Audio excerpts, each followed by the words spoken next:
Besemeab, Owel, Wonfeskidus, Adu Amalak, Amen. Besemeab, Owel, Wonfeskidus, Adu Amalak, Amen. Besemeab, Owel, Wonfeskidus, Adu Amalak, Amen. 33e homélie de Saint Jean Chrysostome, chapitre 10, verset 16 jusqu'à la fin. Je vous envoie comme des brebis au milieu des loups. Soyez donc prudents comme des serpents et simples comme des colombes. Chapitre 10, verset 16 jusqu'au verset 25. Analyse. Les brebis du Christ vainquent les loups qui sont partout dans le monde. Unir la simplicité et la patience, c'est la patience qui seule fait des chrétiens.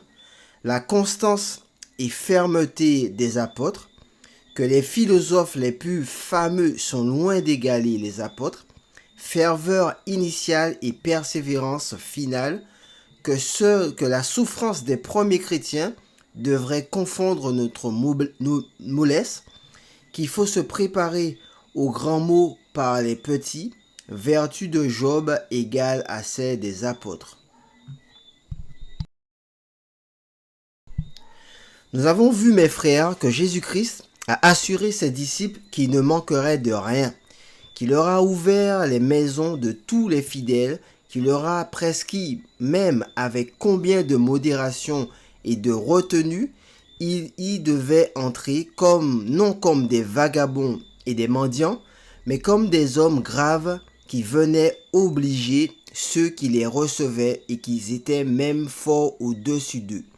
C'est en effet ce qui découle comme conséquence de ce qu'il a dit, que celui qui travaille mérite qu'on le nourrisse, de ce qu'il leur a commandé de s'informer de ceux qui seraient dignes d'être honorés de leur visite, de demeurer chez eux et de les saluer en entrant, de ce qu'ils prononcent de terribles menaces contre eux, contre ceux qui ne les recevraient pas. Après donc que le Sauveur a délivré ses apôtres de tous ses soins, qui les a comme armés de la puissance de faire des miracles, et que par ce dégagement même de tous les embarras de la vie, il les a rendus fermes comme le fer et le diamant, il leur a prédit enfin les maux qui leur allaient arriver, et non seulement ceux dont ils étaient bientôt menacés, mais encore ceux qui leur arriveraient durant tout le cours de leur vie pour les former de bonne heure à cette guerre si difficile et si dangereuse qu'ils allaient entreprendre contre les démons.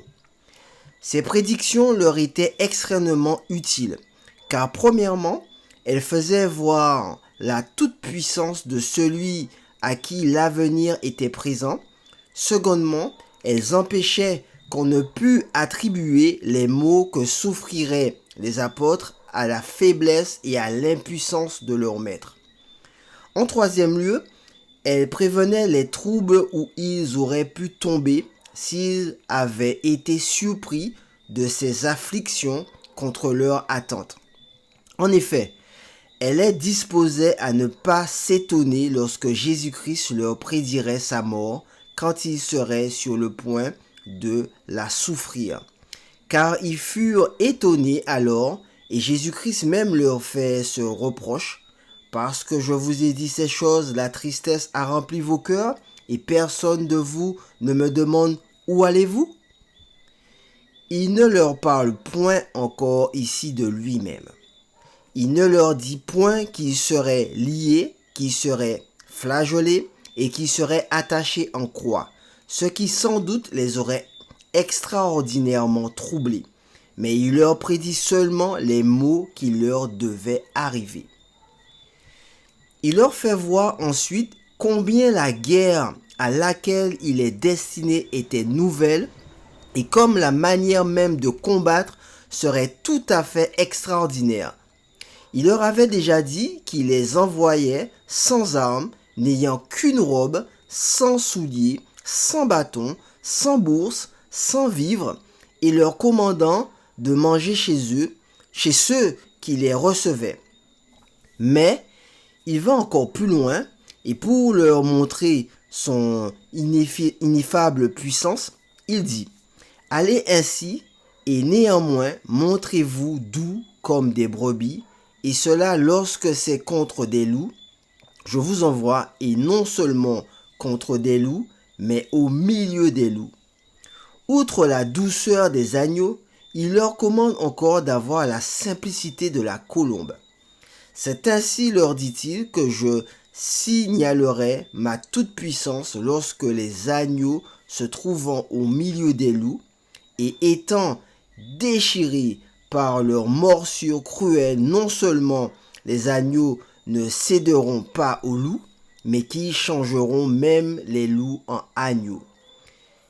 Il est sans doute bien plus admirable de transformer son ennemi en un autre homme que de le vaincre, et de lui changer l'esprit et le cœur que de lui ôter la vie.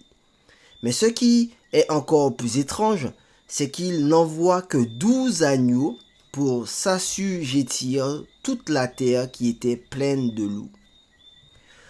Rougissons donc, nous autres qui faisons maintenant tout le contraire de ce que Jésus-Christ ordonne aux apôtres, et qui combattons nos ennemis non comme des agneaux, mais comme des loups. Tant que nous demeurons agneaux, nous serons vainqueurs, mais si nous devenons des loups, nous serons vaincus parce que nous serons abandonnés de ce pasteur souverain qui paie des agneaux et non pas des loups. Il se retire de vous alors et il vous abandonne parce que vous l'empêchez de faire éclater en vous sa toute-puissance. Car lorsqu'en souffrant beaucoup de vos ennemis, vous ne témoignez contre eux aucune aigreur, à lui est attribué tout l'honneur de la victoire. Mais si vous vous élevez contre eux et si vous les attaquez, vous obscurcissez l'éclat de son triomphe. Mais je vous prie de considérer ici quels sont ceux à qui Jésus-Christ prédit des choses si capables de les remplir de frayeur. Ce sont des hommes timides, ignorants, grossiers, sans lettres, sans aucune connaissance des lois et du barreau. Enfin, des pécheurs et des publicains, en qui il n'y a rien que de bas, puisque tout conspire à leur abaisser l'esprit et le cœur. Si des choses si grandes et si difficiles auraient pu étonner les cœurs les plus haut placés et ébranler les courages les plus fermes, comment des hommes sans expérience qui n'avaient jamais pensé à rien de grand ont-ils pu les entendre sans être abattus et atterrés? Et cependant qu'ils ne le furent pas, il n'y a rien d'étonnant à cela, dira quelqu'un, puisque Jésus-Christ leur avait donné la puissance de guérir les lépreux et de chasser les démons. Et moi je réponds au contraire que c'est ce qui les devait troubler davantage qu'en ressuscitant les morts et faisant tant de miracles, ils dussent souffrir néanmoins des maux si épouvantables, endurer les prisons et les chaînes, être traînés devant les tribunaux, enfin être en but aux attaques de tout et devenir l'horreur du genre humain. Rien n'était plus capable de les étonner que cette alliance incompréhensible des plus grands mots avec les miracles. Que leur reste-t-il donc pour les consoler, sinon la puissance de celui qui les envoie? C'est pourquoi il dit dès l'entrée de ce discours, « Je vous envoie ». Cela leur suffit pour vous consoler. Cela seul suffit pour vous donner du courage et pour vous empêcher de craindre ceux qui vous attaqueront. Qui admirera cette autorité, cette puissance, cette force, à qui rien n'est difficile? Il semble qu'ils leur disent: ne vous troublez point de ce que je vous envoie comme des brebis au milieu des loups, et de ce que je vous commande d'être simples comme des colombes. Il me serait aisé de choisir une autre conduite. Je pourrais bien vous dispenser, si je le voulais, de tous les maux que je vous prédis. Je pourrais bien empêcher que vous ne fussiez exposés à vos ennemis comme des agneaux à des loups, et vous rendre au contraire plus terrible que des lions, mais il est mieux que je me conduise de la sorte, puisque ma puissance et votre vertu en paraîtront davantage. C'est ce qu'il dit lui-même ensuite à Saint Paul. Ma grâce vous suffit parce que ma force se perfectionne dans l'infirmité.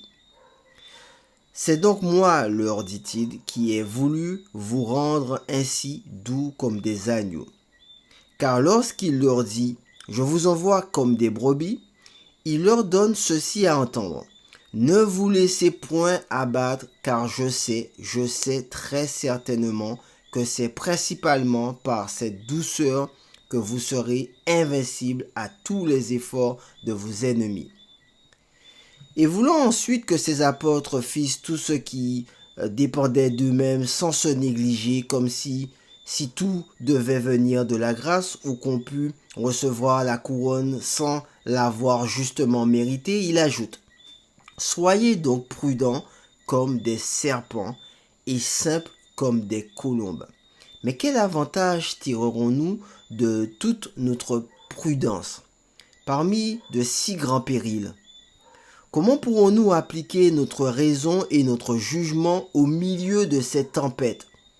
De quoi servira à l'agneau toute sa sagesse lorsqu'il est environné de loups et de loups si furieux?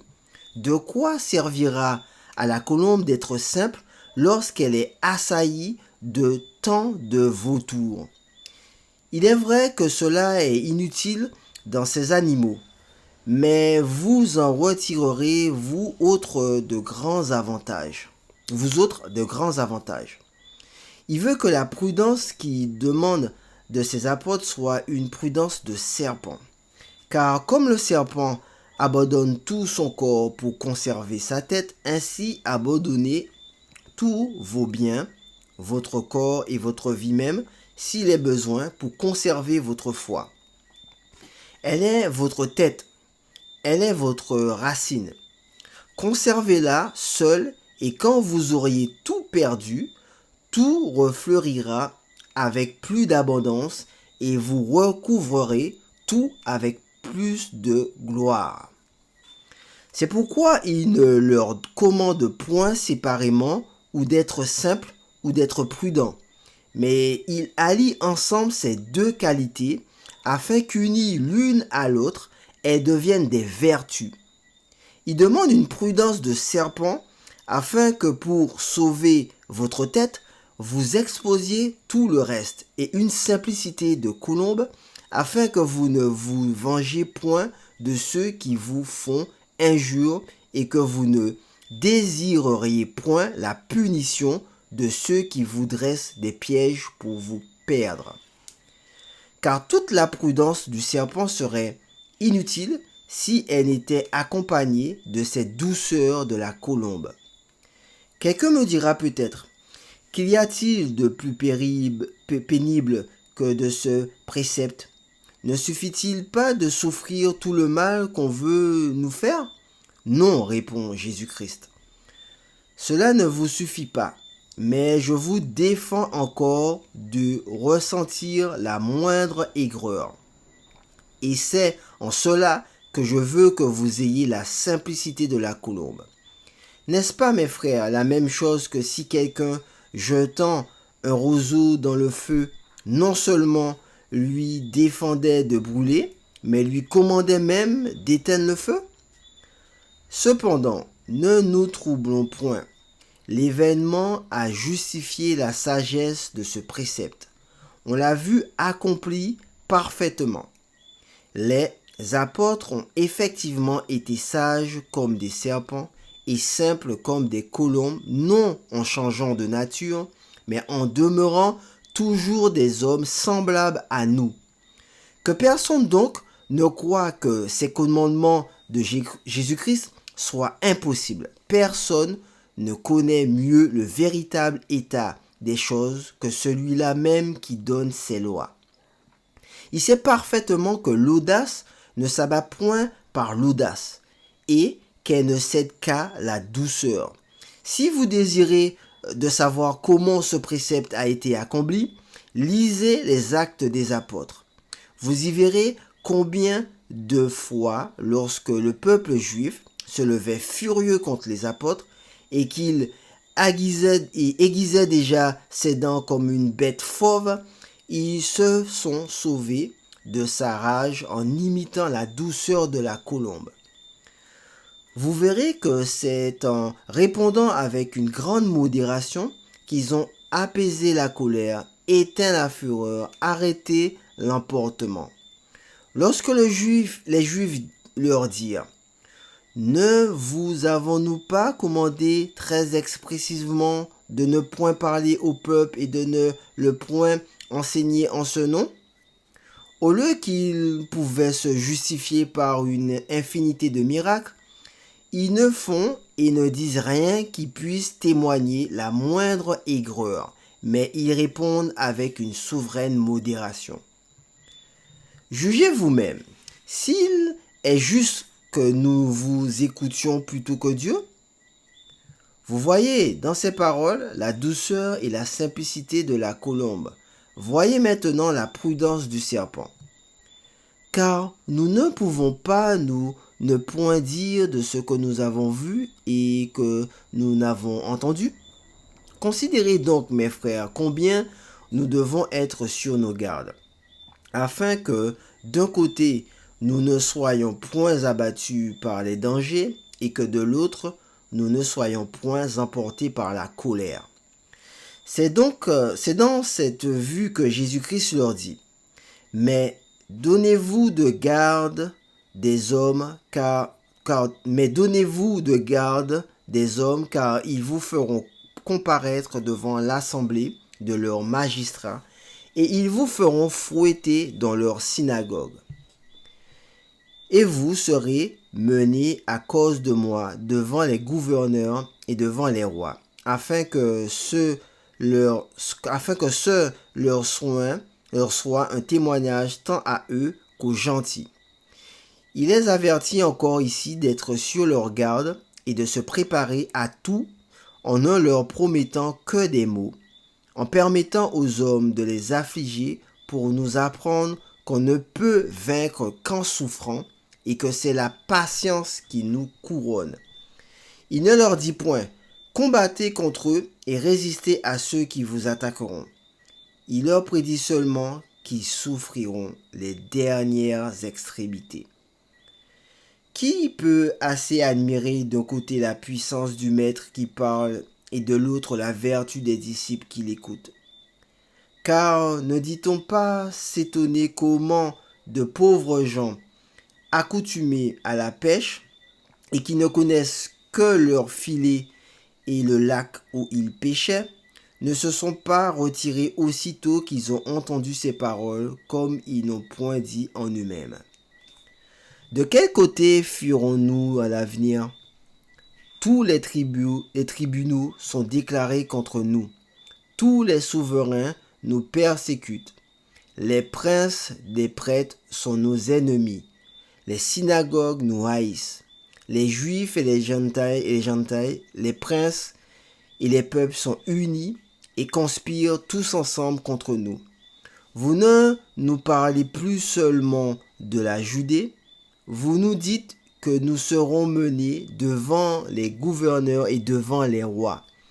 Ainsi, vous nous faites voir tout un monde armé contre nous, les peuples, les magistrats et les souverains. Vous dites même, ce qui est encore plus horrible, que notre doctrine fera massacrer les frères par les frères, les fils par les pères par les fils, dans tous les lieux de la terre. Les frères, dites-vous, livrera son frère à la mort et le père son fils. Les enfants se soulèveront contre leur père et leur mère et les feront mourir. Comment donc pourra-t-on croire ce que nous dirons si l'on voit que nous sommes cause que le frère tue son propre frère, le père son fils et le fils son père, et que toute la terre soit remplie de meurtres et de parricides? Ne nous chassera-t-on pas comme de mauvais démons, comme des corrupteurs des hommes, comme des pestes publiques lorsqu'on verra les familles divisées, la tendresse la plus naturelle changée en haine et les plus proches s'entretuer les uns des autres? Est-ce ainsi que nous devons donner la paix à ceux qui nous recevront dans leur maison, auxquels, au contraire, nous ne devons apporter que la guerre, le sang et les meurtres? Quand nous serions un grand nombre au lieu que nous ne sommes que 12, quand nous serions savants et éloquents au lieu que nous sommes ignorants et grossiers, enflés, quand nous serions rois au lieu de pauvres, que nous sommes, et que nous aurions des richesses immenses et de puissantes armées, nous ne pourrions néanmoins jamais persuader aux hommes de recevoir une doctrine qui doit produire parmi eux des guerres domestiques et civiles et plus que civiles.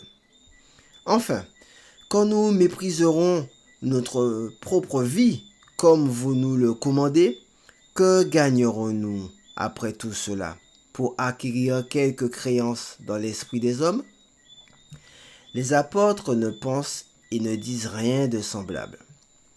Ils ne pénètrent point trop curieusement dans les ordres qu'on leur prescrit, et ils n'en demandent point les raisons. Ils se rendent simplement à ce qu'on leur ordonne et obéissent à ce qu'on leur commande. Et cette soumission était une preuve non seulement de la vertu des disciples, mais encore plus de la sagesse du Maître. Car je vous prie de considérer comme il apporte à chacun de ces mots le remède et la consolation qui lui étaient propres.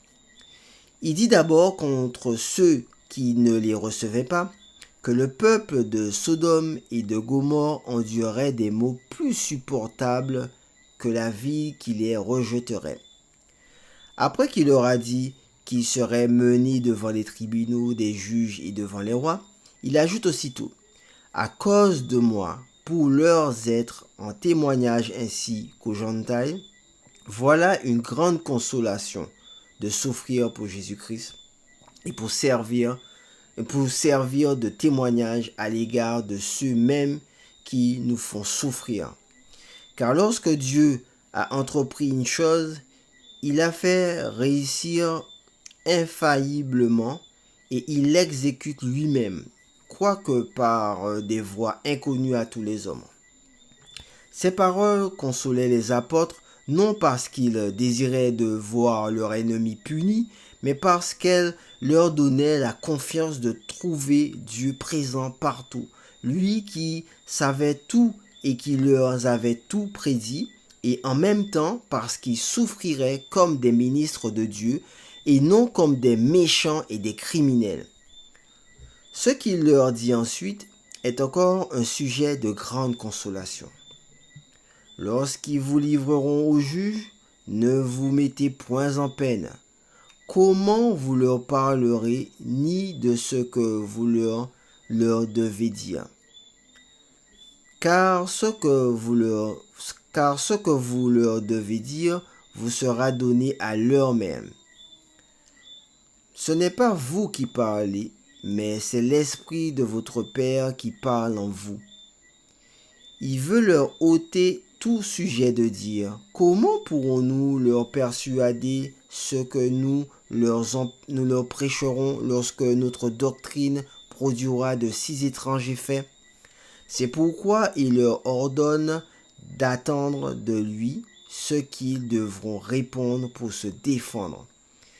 Il leur dit ailleurs, je vous donnerai moi-même une bouche et une sagesse à laquelle tous vos ennemis ne pourront contredire ni résister. Et il dit ici, c'est l'Esprit de votre Père qui parle en vous. Les égalant ainsi aux prophètes qui parlaient par l'Esprit de Dieu, ce n'est qu'après leur avoir marqué la force invisible qui leur serait donnée, qu'il leur parle de meurtre et de massacre. Le frère livrera son frère à la mort et le père son fils. Les enfants se soulèveront contre leur père et leur mère et ils les feront mourir. Il ne s'arrête pas même à cela.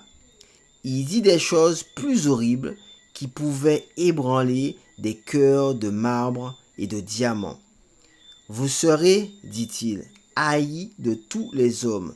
À quoi il joint aussitôt la consolation lorsqu'il ajoute à ces paroles, à cause de mon nom. Et ces autres, celui-là sera sauvé qui persévérera jusqu'à la fin.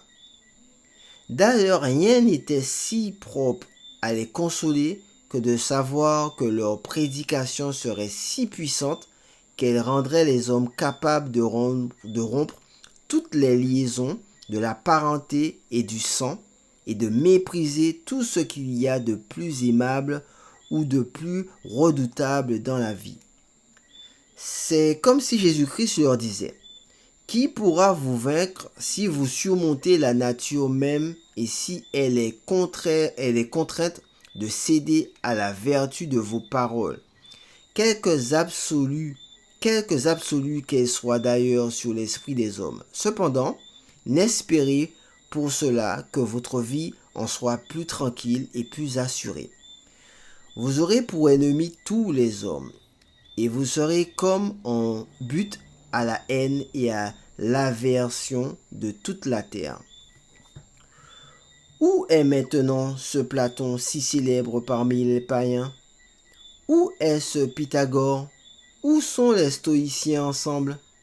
N'est-il pas certain que si Platon s'est acquis une grande réputation, il a néanmoins été méprisé de telle sorte qu'il a même été vendu sans qu'il ait jamais pu persuader ses sentiments à un seul tyran? Quant à l'autre, tout le monde sait qu'après avoir trahi ses disciples, il finit misérablement sa vie. Et les ordures des cyniques se sont évanouies il y a longtemps comme des songes et comme des fables. Cependant, ces philosophes n'ont point été haïs comme le Fils de Dieu le prédit à ses apôtres. Ils ont été au contraire très estimés pour leurs éloquences au point que les Athéniens exposèrent en public les lettres de Platon envoyées par Dion. Quelques-uns d'entre eux ont vécu dans la mollesse et dans les délices et ont possédé de grandes richesses. On rapporte qu'Aristippe qu'il a eu des prostituées qu'il avait achetées à grand prix. Un autre fit un testament par lequel il laissa de grandes sommes à ses héritiers. Un autre était si superbe qu'il se faisait comme un pont de ses disciples et marchait sur eux. On écrit de Diogène qu'il commettait des infamies en pleine place publique. Voilà donc les actions d'éclat de ces grands esprits. On ne voit rien de semblable dans les apôtres. Toute leur conduite a été modeste et toutes leurs actions ont été réglées.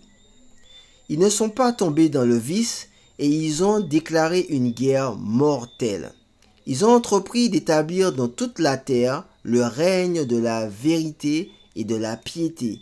Et lorsque on les a tourmentés et tués cruellement, ils ont vaincu et ils ont triomphé dans la mort même. Vous me direz peut-être qu'on a vu aussi parmi ces anciens de grand courage et des capitaines illustres comme Timothée et Périclès. Mais si vous comparez ce qu'ils ont fait avec ce que des pécheurs ont accompli parmi nous, vous verrez que ces grandes actions de ces sages de la Grèce n'ont été que des jeux d'enfants. Car en quoi consiste la grandeur de Thémistocle? Est-ce en ce qu'il a persuadé aux Athéniens de monter sur leur vaisseau lorsque Xerxès entrait dans la Grèce avec une puissante armée? Mais nous ne voyons plus ici une armée de Perses qui attaque les Grecs. Nous voyons le diable même qui vient avec tous les hommes de la terre et tous les démons de l'enfer attaquer 12 pécheurs et leur faire une guerre mortelle, non pas durant quelque temps, mais pendant toute leur vie.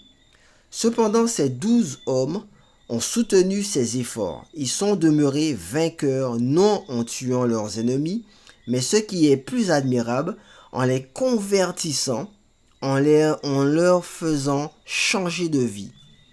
Car il ne faut pas oublier que les apôtres ne sont pas défaits de leurs ennemis par la force et par la violence, mais qu'ils les ont transformés heureusement et que des démons, ils ont fait des anges. Ils ont tiré la nature humaine des chaînes du démon, de cette servitude si honteuse et si misérable, et ils ont chassé ces tyrans et ces séducteurs des âmes, non seulement des maisons et des villes, mais des autres déserts les plus reculés. On voit la vérité de ce que je dis par ces troupes de moines et de solitaires dont ils ont peuplé toutes les solitudes du monde, purifiant par la force de leur prédication non seulement toute la terre habitable, mais encore jusqu'au désert eux-mêmes. Et ce qui est plus admirable, c'est que pour accomplir ces grandes actions, ils n'ont eu besoin ni d'armes, ni de corps d'armée, mais qui sont venus à bout de tout par leurs travaux et par leurs souffrances. Les villes, les synagogues et les rois avaient au milieu d'eux 12 hommes pauvres et grossiers qui tenaient dans les prisons, qui chargeaient de chaînes, qui déchiraient par des fouets, par 1000 autres tourments, qui faisaient errer de ville en ville et de province en province, et cependant, ils ne pouvaient leur fermer la bouche. Il leur était aussi impossible de lier leur langue qu'il leur serait de lier les rayons du soleil. Et nous ne devons pas nous étonner parce qu'un si grand miracle n'était point l'ouvrage de ceux qui parlaient, mais du Saint-Esprit qui parlait par eux. Ce fut par cette force invincible que saint Paul vainquit Agrippa et Néron, même le plus méchant de tous les hommes. Le Seigneur, dit-il, m'a secouru de sa présence. Il m'a fortifié et m'a délivré de la gueule du lion. Mais admirez comment, après avoir entendu ces paroles, ne vous mettez en peine de rien. Il les pratiquait en effet sans se laisser ébranler de tout ce qu'il y a de plus terrible. Que si vous dites qu'ils ont été assez fortifiés par cette parole, l'Esprit de votre Père parlera en vous. Je dis au contraire que ce qui m'étonne davantage, c'est que loin de chanceler dans leur résolution, ils n'ont pas même désiré d'être délivrés de tant de maux dont ils se voyaient menacés, non pas durant 1 an ou 2 ans, mais pendant toute leur vie. Car c'est le sens de cette parole. Celui-là sera sauvé, qui persévérera jusqu'à la fin. Il ne veut pas que sa grâce fasse tellement tout dans eux qu'ils n'y contribuent en rien de leur part. Il y a des choses qui viennent de lui seul et d'autres qui viennent aussi des apôtres. Les miracles étaient de lui seul. Le renoncement à tous les biens était aussi des apôtres. Cette entrée libre dans toutes les maisons des chrétiens venait de Dieu seul. Mais cette retenue qui les bornait au seul nécessaire venait aussi d'eux. Car celui qui travaille mérite qu'on le nourrisse. La puissance de donner la paix en entrant était une grâce de Dieu seul, mais le soin de ne chercher que ceux qui en étaient dignes et de n'aller pas indifféremment chez tout le monde était l'effet de leur sagesse. La punition de ceux qui ne les recevaient pas était de Dieu seul, mais la douceur qu'il témoignait dans ces rencontres en se retirant sans aigreur et sans reproche était des apôtres. C'était Dieu qui leur donnait le Saint-Esprit et qui les empêchait de se mettre en peine de ce qu'ils devaient dire, mais c'était par leur constance et par leur sagesse qu'ils enduraient tout avec courage et qu'ils étaient doux comme des brebis et simples comme des colombes. C'était par leur force qu'ils voyaient sans s'abattre cette haine que tous les hommes avaient pour eux, mais c'était la grâce de celui qui les envoyait, qui les faisait persévérer et qui les sauvait. C'est pour ce sujet qu'il disait, « Celui qui persévérera jusqu'à la fin sera sauvé. » Comme plusieurs ont coutume de commencer d'abord avec ferveur et avec zèle et de se relâcher ensuite, je vous avertis, leur dit-il, que je considère principalement la fin. Que sert-il que les grains fleurissent d'abord s'ils sèchent aussitôt après? Il veut donc que ces apôtres aient une patience persévérante pour empêcher qu'on ne crût que Dieu faisait tout dans les apôtres sans qu'ils y eussent aucune part et qu'on ne devait pas beaucoup admirer leur courage puisqu'ils n'auraient rien de bien pénible à souffrir. Il leur dit clairement qu'ils auraient besoin de patience. Quand je vous délivrerai d'un péril, ce sera pour vous laisser tomber dans un autre. Vous passerez d'un moindre dans un plus grand, et la fin de tous vos travaux sera la perte de votre vie. C'est ce qu'il leur promet par ces paroles. Celui-là sera sauvé qui persévérera jusqu'à la fin. C'est pourquoi leur ayant dit ici, ne soyez point en peine de ce que vous répondrez. Et il dit ailleurs, soyez prêts à répondre à toutes sortes de personnes qui vous demanderont compte de votre foi. Quand nous n'avons à discuter qu'avec nos amis, il semble qu'il nous laisse à nous et qu'il veut que nous nous mettions nous-mêmes en peine de ce que nous devons dire. Mais quand nous sommes devant le tribunal d'un juge sévère, environné d'une populace furieuse, et que tout est capable de nous frapper de terreur, il nous assiste alors de sa force pour nous rendre fermes de cœur et d'esprit, et pour nous faire répondre avec hardiesse, sans blesser en rien, ni la vérité, ni la justice, car représentez-vous, je vous prie, un homme qui ne s'est occupé toute sa vie que de pêche ou de cuir, que de banque, et qui paraît tout d'un coup devant des rois assis dans leur trône, environnés de grands officiers, de gardes et d'épées nues, et d'une foule innombrable de peuples, et qui entre seul devant tout ce monde, ayant les mains liées et les yeux baissés vers la terre. Croyez-vous qu'un homme en cet état aurait eu seulement la hardiesse d'ouvrir la bouche et de dire une parole? On ne pouvait même souffrir qu'ils parlassent pour se justifier et pour défendre la vérité de leur doctrine, mais on les regardait comme des corrupteurs et des perturbateurs de toute la terre et qu'il fallait exterminer et condamner au plus effroyable supplice. Voilà, disait-il, ces gens qui troublent toute la terre. Ces séditieux qui osent parler contre les édits de César en appelant Jésus-Christ roi. Ainsi les juges étaient prévenus contre eux par ces fausses impressions et il était besoin d'avoir une force et une lumière toute divine pour persuader ces deux choses. L'une, que la doctrine qu'ils prêchaient était vraie, et l'autre, qu'elle n'était point contraire aux lois civiles et aux intérêts de l'État. Car si, d'une part, ils soutenaient la vérité qu'ils prêchaient ou les accusaient de renverser les lois de l'État, et si de l'autre ils se mettaient en peine de prouver qu'ils n'étaient point contraires au bien des États, ils étaient en danger d'affaiblir en quelque chose la vérité et la sainteté de l'Évangile. Cependant, nous savons avec quelle sagesse Saint Pierre et Saint Paul et tous les autres apôtres se sont conduits dans de semblables rencontres.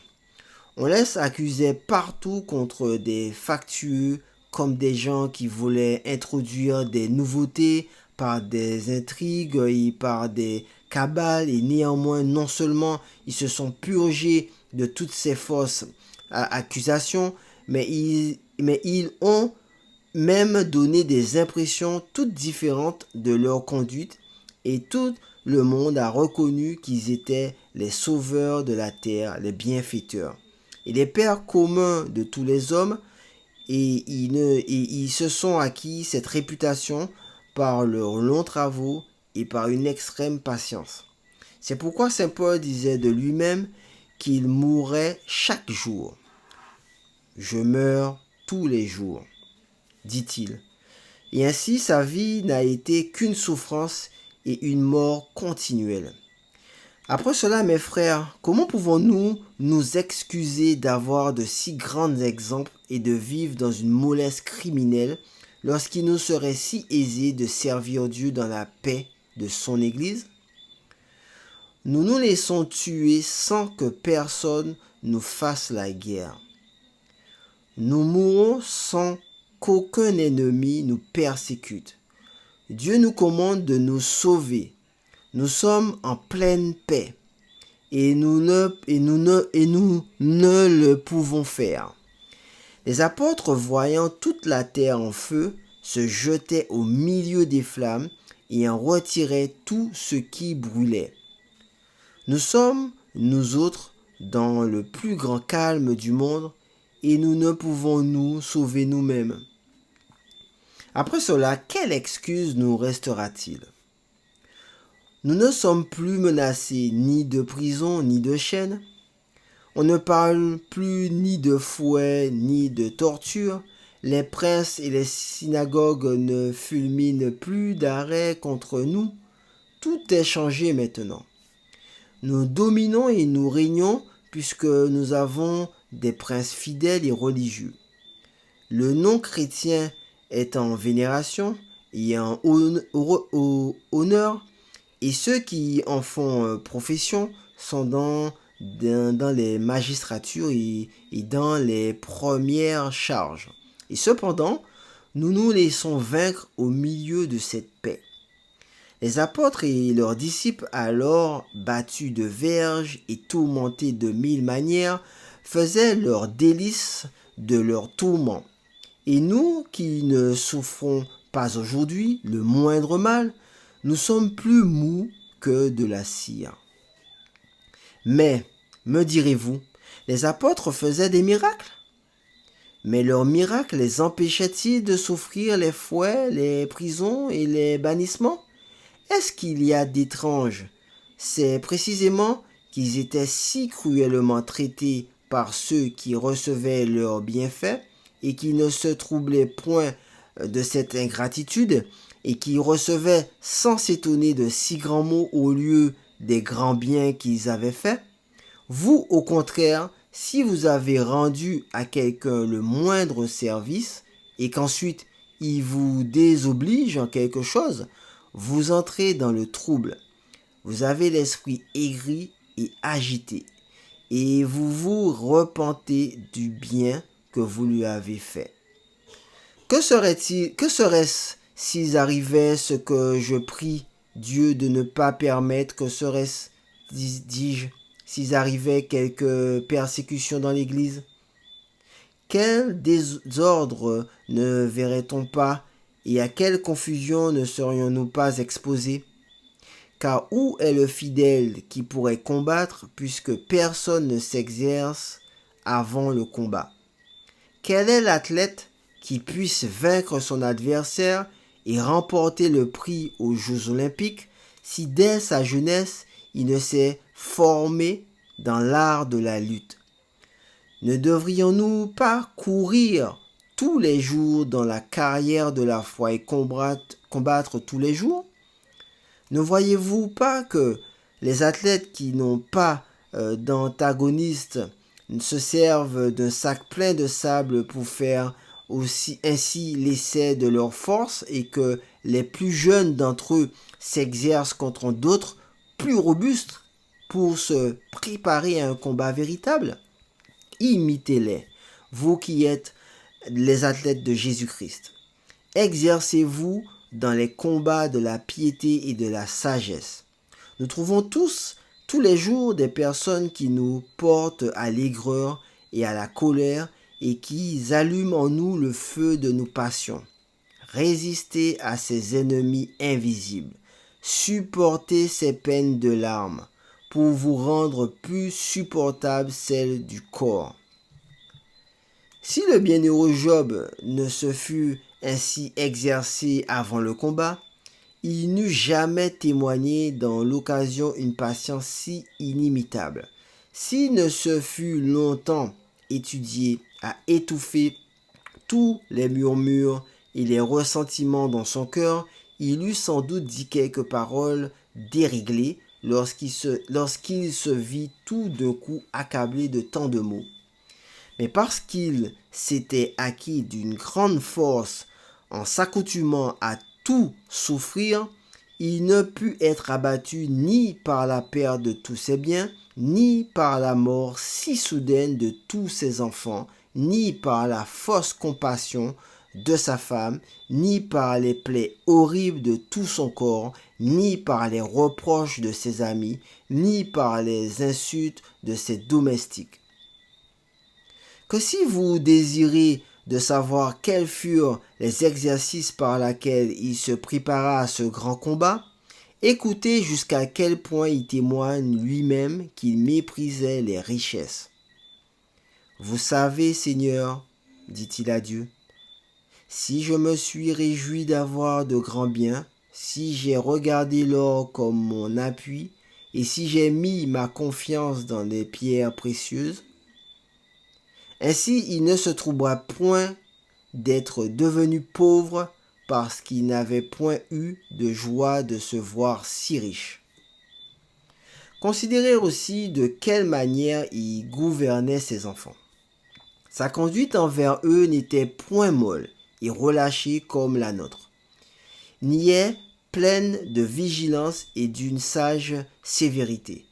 Car s'il avait tant de soin d'offrir à Dieu des victimes pour leurs fautes secrètes, avec quel zèle les a-t-il dû répandre pour celles qui étaient invisibles? Si vous voulez voir encore comment il s'exerçait à la continence, voyez ce qu'il dit.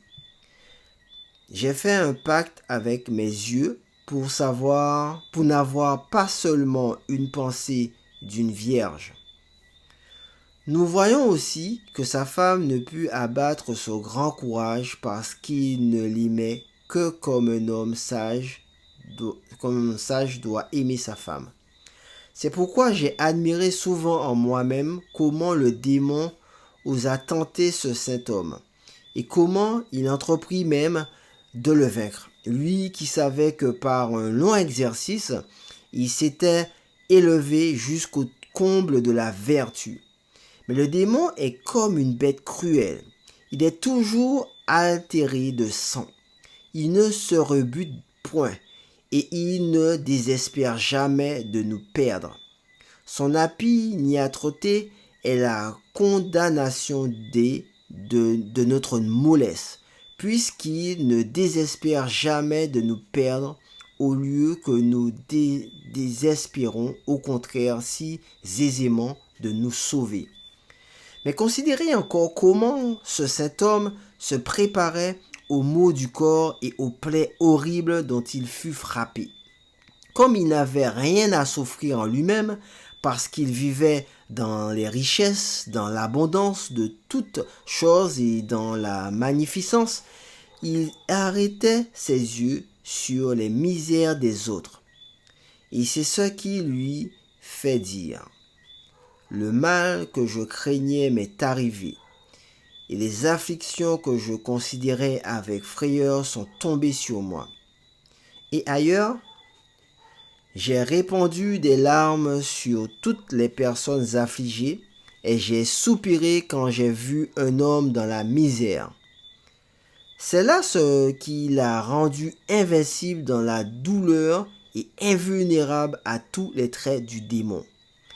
Car il ne faut pas seulement compter parmi ces mots la perte de ses biens, la mort de ses enfants, les plaintes empoisonnées de sa femme et les plaies incurables de outre son corps. Il faut jeter les yeux sur d'autres encore beaucoup plus sensibles. Cela vous surprend sans doute et vous vous demandez en vous-même ce que Job a souffert de plus grand et de plus sensible que ce que nous venons de dire, puisque c'est tout ce que l'Écriture nous en rapporte. Je ne m'étonne pas de votre doute. C'est avec quelle négligence vous lisez l'Écriture, et ainsi je ne m'étonne pas que vous y remarquiez si peu de choses. Mais ceux qui pèsent la parole de Dieu comme l'or et qui savent le prix de ces perles spirituelles, y trouvent bien dans cette histoire d'autres sujets de douleur pour cet homme, pour ce saint homme. Il considère premièrement qu'il n'avait pas encore une connaissance bien claire du royaume du ciel et de la résurrection des hommes. C'est ce qui lui faisait dire: je n'ai point à vivre éternellement pour ne me lasser point dans ma patience. Secondement, qu'il se voyait accablé de maux après le grand nombre d'actions saintes qu'il avait faites. Troisièmement, qu'il ne se sentait coupable d'aucun crime. En quatrième lieu, qu'il croyait que Dieu était l'auteur des maux qu'il souffrait et qu'en même temps, il les eût attribués aux démons. C'en était encore assez pour le troubler. Cinquièmement, qu'il voyait que ses amis étaient devenus ses accusateurs et qui lui disaient: vous n'avez pas encore souffert autant que vous le méritez. Sixièmement, qu'il considérait que des hommes plongés dans le vice étaient comblés de biens et qui lui insultaient dans son malheur. Septièmement, qu'il n'y avait eu encore personne avant lui qui eût souffert de la sorte et dont l'exemple le put consoler. Pour comprendre combien toutes ces circonstances aggravaient son mal, il ne fut jugé que parce que nous voyons aujourd'hui.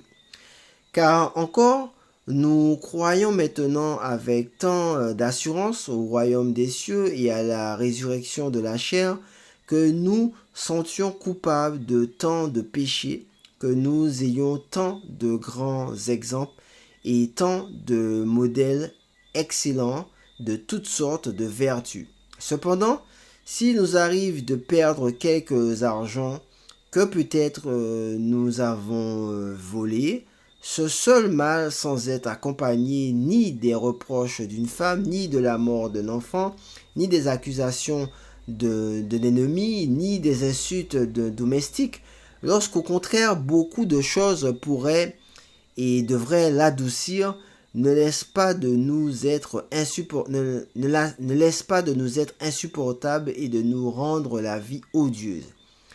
Quelle louange donc mérite Job qui, après avoir perdu en un moment ce qu'il avait amassé, par un juste travail durant tant d'années, voit comme pleuvoir sur lui les malheurs de toutes parts sans que sa constance soit ébranlée, et sans cesser jamais de rendre à son Créateur les actions de grâce qui lui sont dues. Car pour ne point parler de tout le reste, les seules paroles de sa femme n'auraient-elles pas été capables d'ébranler les pierres les plus dures? Considérez, je vous prie, avec quelle adresse elle tâche de le surprendre. Elle ne se plaint point de la perte de ses biens. Elle ne lui parle point de ses chameaux, de ses brebis et de tout le reste parce qu'elle savait combien son mari méprisait toutes ces choses.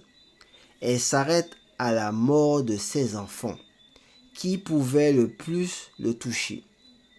Elle la déplore avec des plaintes excessives.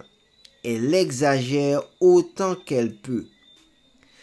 Que si l'on a vu souvent des personnes qui, dans un état très heureux, n'ont pas laissé de faire de grandes fautes par la persuasion de leur femme, Quel courage devait avoir cette âme héroïque pour repousser sa femme qui venait l'attaquer avec tant d'avantages et pour étouffer en même temps deux passions si fortes, l'amour et la compassion. Il est arrivé souvent que ceux qui avaient résisté à la première de ces passions ont succombé à la seconde. Le patriarche Joseph foula aux pieds l'amour impudique en repoussant l'Égyptienne avec tous les attraits et tous les artifices dont elle usa. Mais il ne peut résister à la compassion ni retenir ses larmes lorsqu'il vit ses frères qu'il avait vendus autrefois et ne pouvant plus souffrir les déguisements et la fête, il se fit reconnaître pour ce qu'il était. Lors donc que ce n'est pas un frère qui parle à son frère, mais une femme qui parle à son mari et qui lui dit ces choses touchantes, qu'elle est d'ailleurs secondée par la conjoncture du temps, par les plaies, par la douleur et par 1000 mots de celui à qui elle parle. Il est certain qu'à moins d'avoir un cœur plus ferme que le diamant, on ne peut pas résister à cette tempête. Permettez-moi, mes frères, de vous déclarer avec liberté ce que je pense de ce saint homme. Je ne dis pas que Job a été plus grand que les apôtres, mais j'ose dire qu'il leur a été égal. Les apôtres avaient une très grande consolation que Job n'avait pas. Ils savaient qu'ils souffraient pour Jésus-Christ, ce qui était un si grand soulagement dans leurs mots que Jésus-Christ ne manque jamais de marquer cette circonstance en leur disant « Vous souffrirez à cause de moi, vous souffrirez pour mon nom ». S'ils ont appelé le maître Belzéboub, comment ne traiteront-ils pas de même ses disciples? Mais Job ne pouvait pas se consoler par une si haute considération. Il n'avait point reçu comme les apôtres le don de faire des miracles et il n'était point assisté de Dieu si puissamment, car il n'avait point reçu le Saint-Esprit dans cette plénitude avec laquelle il a depuis été donné à l'Église. Nous devons encore considérer que Job avait été nourri dans une grande délicatesse, qu'il avait vécu dans les plaisirs et dans la jouissance de toutes sortes de biens, qu'il était en cela bien différent des apôtres pécheurs, accoutumés à une vie dure et pauvre, et qu'ainsi il fallait une grande vertu pour passer tout d'un coup du comble des délices dans une extrême misère. Il a souffert aussi, comme les apôtres, les injures, les outrages et les insultes, mais ceux qui le traitaient de la sorte étaient ses propres amis et ses domestiques, car il était également haï de ses ennemis et de ceux qu'ils avaient le plus obligés. Mais dans tous ces mots, il n'a point eu le bonheur, comme nous l'avons déjà remarqué, d'être soutenu par cette encre sacrée qui rassurait les apôtres parmi toutes les tempêtes de ce monde, c'est-à-dire de souffrir pour Jésus-Christ et pour le nom du Sauveur. J'admire ces trois jeunes hommes dans la fournaise qui résistèrent à ce tyran si redoutable et qui méprisèrent toute la violence des flammes. Mais considérez aussi qu'ils disent à ce roi barbare, « Nous n'adorons point vos dieux, et nous n'adorerons jamais cette idole que vous avez faite. » C'est là leur grande consolation, de savoir qu'ils souffraient pour Dieu tout ce qu'ils souffraient. Job, au contraire, ne savait pas que tout ce qu'il souffrait venait de combats qui se passaient dans sa personne entre Dieu et le démon. Et sans doute que s'il eût su, cette pensée l'aurait rendu insensible à tous ces maux. C'est pourquoi aussitôt qu'il eut entendu ces paroles du Seigneur, « Croyez-vous que je vous ai ainsi affligé pour un autre sujet que pour vous faire connaître et publier votre vertu et votre justice ?» Vous voyez comme à cette parole, il reprend une nouvelle force, comme il s'anéantit en lui-même et comment il croit n'avoir pas même souffert ce qu'il a souffert. Pourquoi dit-il, croit-on encore que Dieu m'ait traité de la sorte pour mes péchés après avoir entendu ces paroles, moi qui ne suis rien? Et ailleurs, je ne pouvais que vous écouter auparavant, mais maintenant mon œil vous a vu. C'est pourquoi je me méprise moi-même, je me fonds et je m'écoule comme l'eau, et je me regarde comme la poussière et la cendre. Imitons mes frères ce courage si fort et si humble. Imitons-nous qui ne sommes plus sous la loi, mais sous la grâce. Un homme qui vivait avant la loi et avant les temps heureux de la grâce, afin que nous puissions mériter d'entrer un jour comme lui dans les tabernacles éternels où je prie Dieu de nous conduire par la grâce et par la miséricorde de notre Seigneur Jésus-Christ, à qui appartient la gloire et l'empire dans tous les siècles des siècles. Amen. Besimeab, Oel, und Feskidos, Adu Amak. Amen.